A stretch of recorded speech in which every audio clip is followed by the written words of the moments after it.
জনপ্রিয় সঙ্গীতশিল্পী মৌসুমী আক্তার সালমা।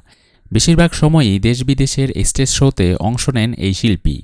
পাশাপাশি নতুন গানের কাজ নিয়েও থাকে ব্যস্ততা।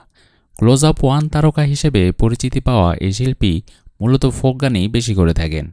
রোববার নতুন গানে কণ্ঠ দিয়েছেন এই তরুণ শিল্পী।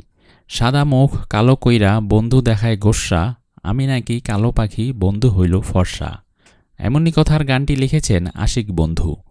রোববার মগবাজারের স্টুডিওতে গানটিতে কণ্ঠ দিয়েছেন সালমা। কালা পাখি শিরোনামের নতুন গানটি গেয়ে সালমা বলেন, গানটি গাওয়ার পর এখন আমার খুব প্রিয় গান হয়ে গেছে। গানটি নিয়ে অলরেডি আমি নিজেই ভয়েস দেওয়ার পর ফেসবুক ও পেজে আপডেট দিয়েছি। এটি মুক্তি পেলেই জনপ্রিয়তা পাবে। নিজের পছন্দের গান নিয়ে সালমা আরও বলেন, সাইজির গান আমার অনেক পছন্দ। যেহেতু আমার জন্মভূমি কুষ্টিয়াতে, আমার বেড়ে ওঠাটা সেখানেই।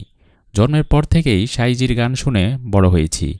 সালমা আরও বলেন, দর্শক হয়তোবা আমাকে দুঃখী গানেই বেশি পছন্দ করেন, হয়তোবা দুঃখের গানটা আমার কণ্ঠে ভালো শোনায়, কিন্তু আমার নিজস্ব কোনো পছন্দ নেই যে আমি বাউল গানই গাইব।